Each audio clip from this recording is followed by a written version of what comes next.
Hey everyone, uh, this is fifth episode of Market Your Journey. I'm here with my co-host Shreyas, and we have a very special guest today, Nish. He is the Vice President Strategy for Initiative. It is one of the large firms in Toronto, and he's been working there for 4 years, a total industry experience of more than 15 years. I must say he's a veteran in this industry of advertising and marketing. Nish, thank you so much for accepting this and being a guest at our podcast. Thank you, guys. It's a pleasure to speak with you. I'm looking forward to this conversation. Let's jump into the first question because I'm excited. So let's jump into the first question. So Nish, why did you choose marketing and advertising as a career path, and what thought process when you were young in your college and schulik? What was the thought process in say I just want to do marketing or advertising, or did you have Mm. something else and then you maneuvered it? Yeah, totally. I wanted to go into comp sci. It was in high school. That was the thing that I wanted really to do, and I realized really quickly that I wasn't that good at computer Mm-hmm. science. It wasn't natural to me, and my peers and my friends were just amazing at it. And so I would look at them, and they would be already finished their exam, and I was still struggling to figure out the logic Mm-hmm. on the coding. And I just realized that innately I wasn't great at it. And I think the big thing that I learned coming out of that was you kind of need to do the things you want to double down on the things that you're really good at naturally, just so that you can be the best at it. And that's kind of the philosophy of you want to continuously improve, and you want to improve on the things that you naturally love to do. I just felt that I should go into comp sci, but if I was being honest with myself, I wasn't passionate about it. And that's probably why it took me longer to learn than other people who were. But when I got into university, I still held the dream of comp sci. And so I took my electives, which is ridiculous to do in comp sci because it was really hard, and it obviously it brings down your your overall average. Right. But then after the first year, when I was just getting completely smoked in comp sci classes, I was like, you know what? I'll do this more as a side project, and I still like to code on the side just for fun. But I didn't make a career out of it. So um, the way I got into marketing. So after I realized I wasn't good at comp sci, I started taking a bunch of finance courses because again, I felt like that was the thing that I should do. And so I was doing finance courses and marketing courses. And then at the end of each day, when I got home, the first textbook that I opened was marketing every single time. And Mm-hmm. that's when I knew that marketing was the thing that I was really passionate about. The problems, the all the like kind of the academic research was the stuff that I was gravitating towards. And the finance stuff was interesting, but it didn't excite me. And that's really ultimately why I went into marketing. Um, I still remember the questions from exams for marketing class. I cannot tell you questions from my finance exams, but I can definitely tell you from marketing. And I think it's important to know, like, again, the thing that you're most innately excited about and double down on that. Couldn't agree more than that. I You can certainly relate with you, Nish. When I was doing my MBA at Brock, the first I used to dread finance, and I can certainly relate with you how how it goes through. Yeah. exactly. When you want to learn something and you're so passionate about it, you should go. And considering that, you were so passionate about marketing, you went into the marketing and advertising field. So, to let us, our audience know that what one thing that you wish that you would have known before you begin your career. Yeah, it's a good question. There's a bunch of things. I don't know if I can limit it just to one because I've made a lot of mistakes in my career, probably in hindsight. I think there are a couple of things. The first one is that the mistake that I think a lot of people make is once you're done school, you finally get to throw away all the textbooks, and now it's time just to focus on your career, and you don't have to learn anymore. And that couldn't be further true from how it really works. I think once you are done school, the structured part of your learning is no longer there. And now you need to kind of find your own structure and your own way to learn. And if you want to be really good at something, you kind of need to continuously learn and continuously try to find your own path. The challenge, though, is there's just so much out there. So it becomes really difficult to figure out what do you actually want to learn. And I would say without the structure, a lot of people fall apart. You know, you don't have to be at class anymore. You don't have to learn anything. You don't have to buy a book. Once you're done your day job, there's nothing that is forcing you to learn. So that becomes really difficult. The other thing that I wish I knew when I was in my early 20s was that the habits that you form in your early 20s will define you in your 30s. And so it would be really smart to start focusing in on developing habits, because I'll tell you, now that I'm a much older, it is really hard to create new habits. I'm trying to learn all these new things. Like, I want to work out more, I want to eat healthy, and my brain is lazy now than it was when I was in my early 20s. It's a lot easier to form habits. So the things that you're doing now are the things that we will continue to do. And I wish I kind of knew that is, you know, if I really focused on the right habits, then it'd be a lot easier as you get older. And so, yeah, I think that's probably a really important thing of form your habits in your 20s, because if you don't, then they will define you versus you defining them. That's a very beautiful thought, I must say. There in everybody's life there have been successes, failures, but I individually feel that failures make you learn a lot of things. So my question to you would be, what was your biggest failure in your career of 15 plus years? I'm sure there would be successes, there would be failures also. So what is the biggest failure that you had, and what did you learn, and how did you come out of that? Yeah, absolutely. I would say, no, I don't consider it as much, but at the time I definitely thought it was a failure. In '08, decided to leave the NHL and start my own business. And it was probably the worst time to start a business. It was right in the midst of the financial crisis. And a lot of people thought I was crazy to leave and try to start my own business. But one of my dreams was to run an agency. And, going back to that, what are you innately good at versus not innately good at? One of the things that I learned as I was running my business is I wasn't an entrepreneur. I was entrepreneurial, but I wasn't an entrepreneur. And there's the distinction between the two.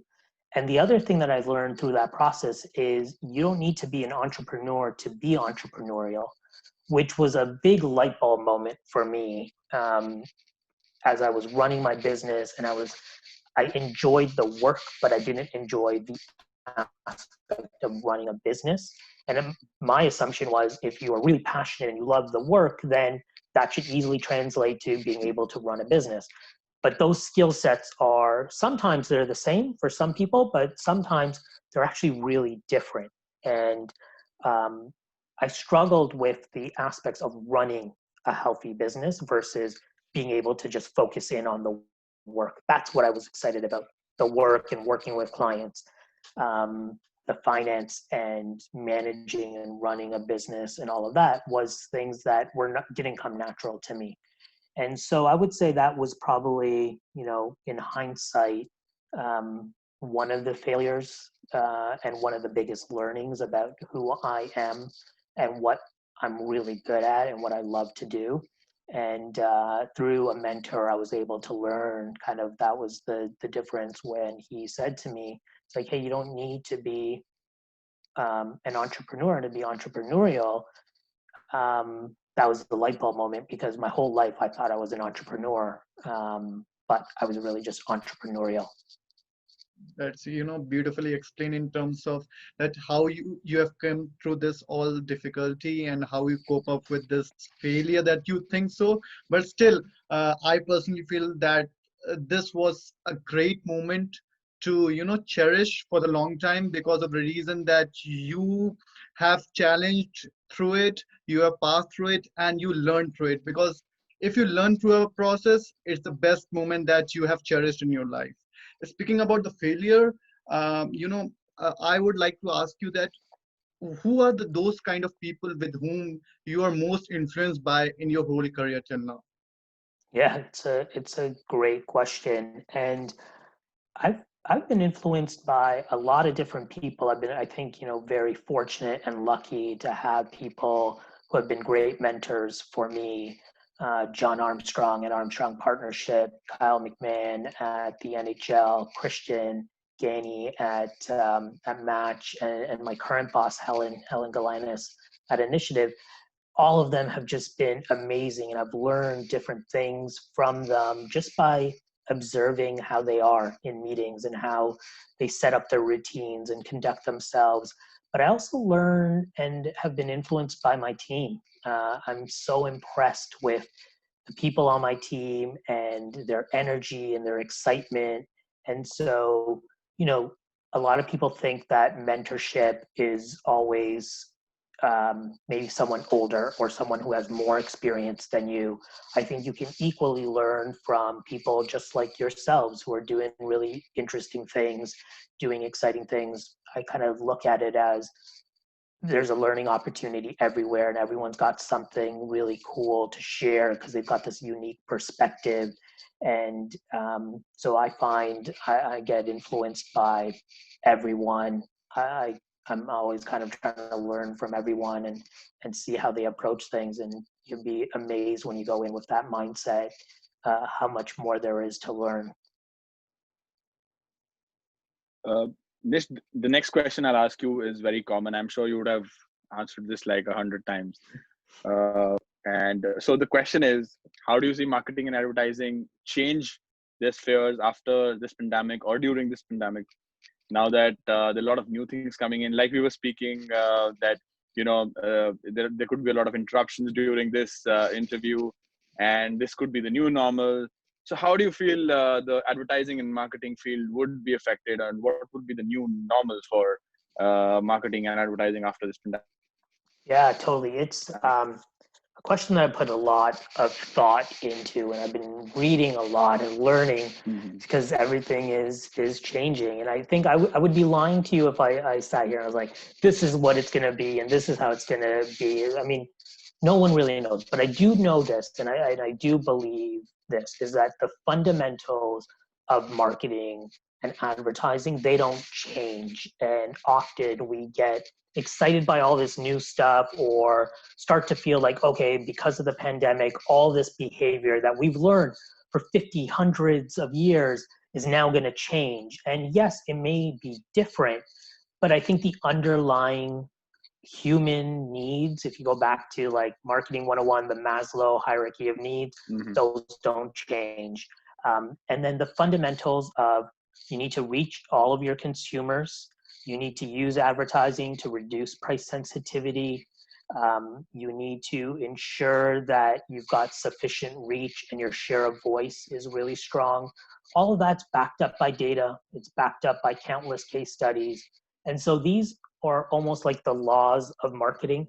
And until we all kind of agree that these are the laws of marketing, I don't think we as an industry can actually make forward progress.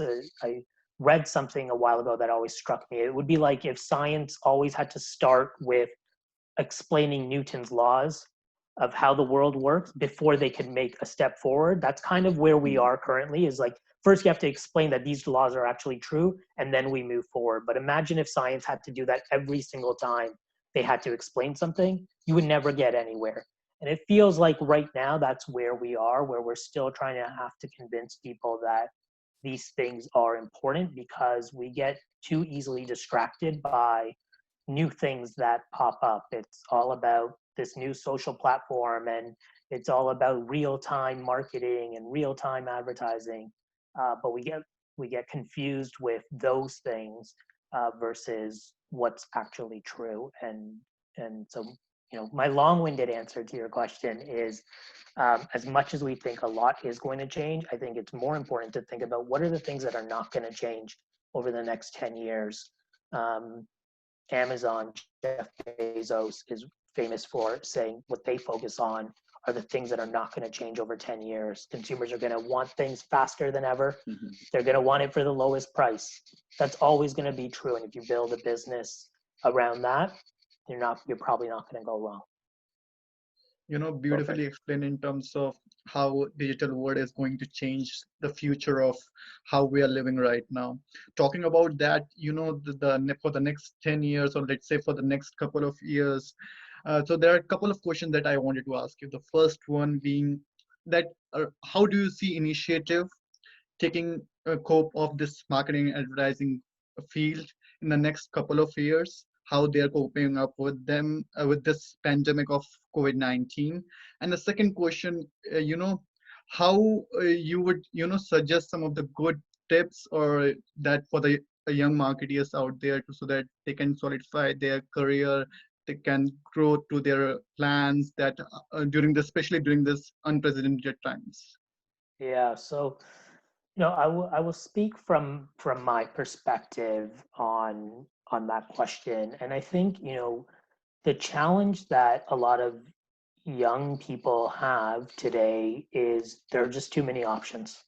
There's too many things that you can focus on. It's like, should I go get Amazon certified or Google certified or Facebook certified? And then one day you're like reading about this, and now you want to go learn about TikTok ads. And there's so much. And so the trick though is it's very similar, like how it works in finance and compound interest, is if you focus on a skill set and continue to learn and double down, over time compound interest kicks in and you start to become an expert in that.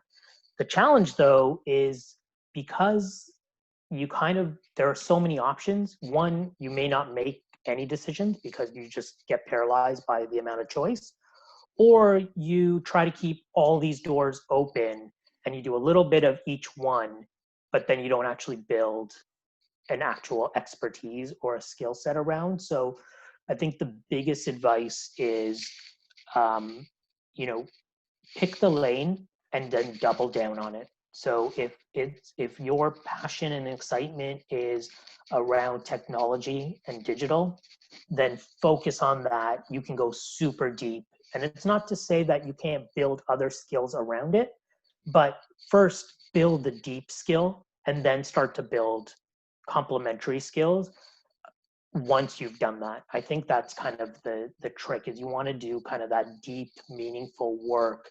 Cal Newport has a book on deep focus and talking about how that's like such an important and rare skill today, especially when there's just a world of quick hits. So, the podcast that you guys have started, amazing. It's a great initiative.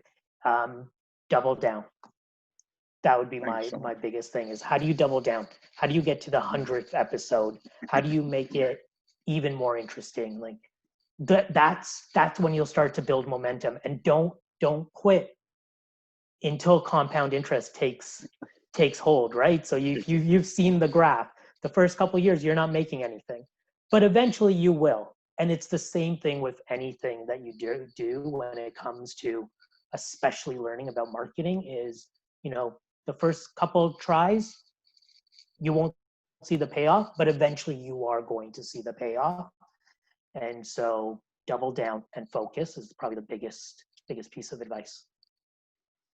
It has the way that you told us, it is really inspiring for us too, and for the all the young marketeers out there. Because of this COVID-19 period, it's very hard to get your skills set show, but it is very important that how you show it and how you perform it in a different way is what it matters right now.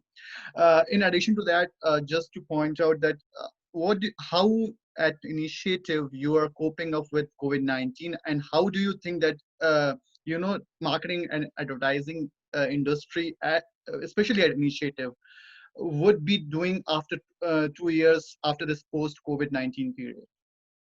Yeah, so I'll talk a little bit about the way we're helping clients, and I think the way we're doing it is a little bit different in the sense of, one, we're helping distill all that's going down, all that's happening into kind of more actionable information that they can actually use. And then the second thing that we do is we're building tools to help clients understand things. So, for example, demand for your brand may be significantly up. It may also be significantly down. And once we start to get back to normal, how do you predict what your baseline demand is going to be? That's a really interesting question. What's interesting is you can build a statistical model that can help you predict what baseline demand is going to be. And so, working with our research team and our analytics team, the thing that we have been working on is building these kind of demand forecast models to help clients understand where demand is going to be as you project out. And once you've developed that model, you can start to run different scenarios. So if the shape of recovery is going to be a U shape, then what does that demand look like versus a V shape versus W, or whatever those are? I think the most important thing is it doesn't need to be perfect. You just need to get there and have a baseline and then continuously improve upon it.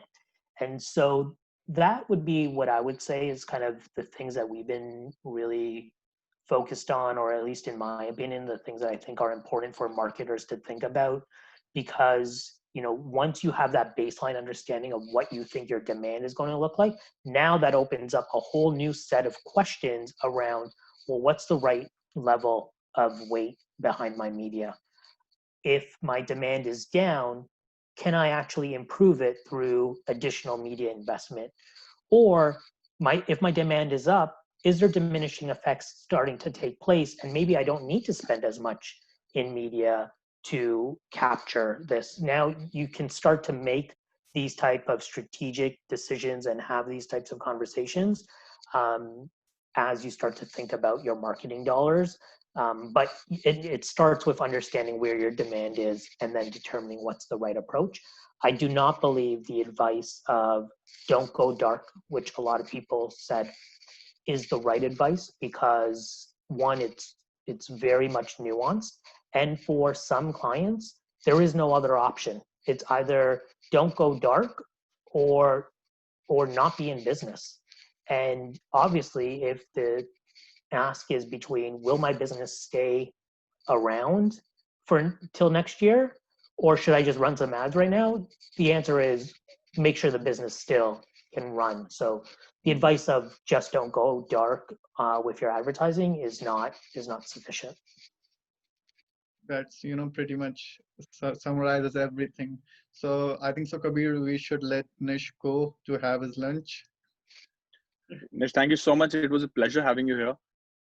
And your insights are, I think it's beautiful that and I think once we'll publish it, a lot of young minds will get inspired. Yeah, I want to say, for any of the young marketers that are listening in, a couple of parting thoughts for you.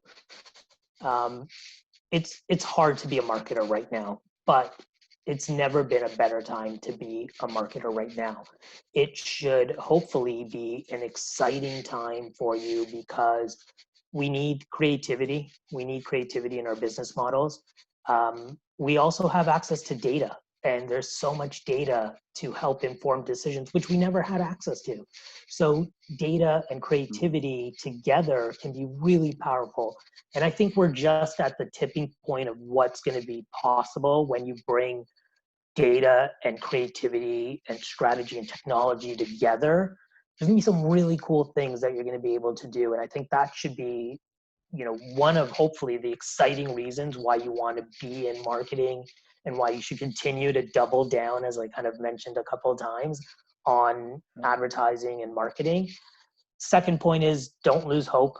It's a hard time to get into the agency world or into marketing. You're hearing a lot of headlines of job cuts or job freezes. Don't lose hope.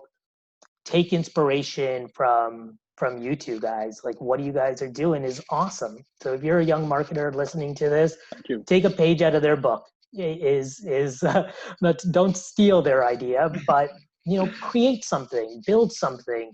You have without a lot of risk and a lot of money, you can learn things. You can build an online shop. You can build an Alexa skill. There's so many things to do to actually build. So build something, make something, and then use that. A lot of times people say, oh, I don't have any experience. How can I get in? My best answer to that is build something. That becomes experience. And then the last thing, honestly, we sometimes forget about it because I remember it's stressful when you're trying to apply for jobs. Don't lose sight of the fact that this whole thing is a process and it should be fun. That's the reason we got into marketing versus other things, is because marketing is fun. You see an ad and you get excited by it. You see a Nike ad and you're like inspired to change the world. That's what this is about. We're here in this business to inspire people and get them excited. So, have fun. Find ways to have fun with it. Because if you're not having fun, then something within your process is broken and you just need to switch it up a little bit. But that's the advice. Double down, don't lose hope, and have fun. I know easier said than done, but they're important skills that I guarantee when you look back after 10, 15 years and you start to build some compound interest, you'll look back and be like, those are the important things. I can completely connect with you in terms of numbers and data, because I myself, being an engineer and worked in an agency, it really excites me with the data and the numbers, and it has been a inspirational thoughts, some great inspirational thoughts that we have today listened. And I really hope that our audience also get inspired by those thoughts and can just take a leaf out of your book, so that what you are doing right now and contributing to this industry, it's really breathtaking, and it's great that you are doing. That's awesome. I appreciate that. Thank you. So I Thank you, think Nish. so. Yeah, it has been a great session with you. Great episode number 5 with you. I really would like to thank you and really appreciate that you came here, you accepted our invitation, and you deliver the thoughts that were really required for this audience. It's awesome. It's been a lot of fun. You guys have a bright future ahead of you guys. So thank you for having me on. Thank Thank you you, so much. Nish. Thank you Pleasure so having you much. here. Yeah, Pleasure. same. It was pleasure to have you. Thank All you. right, guys. Thank you. Thank you. Cheers. Cheers.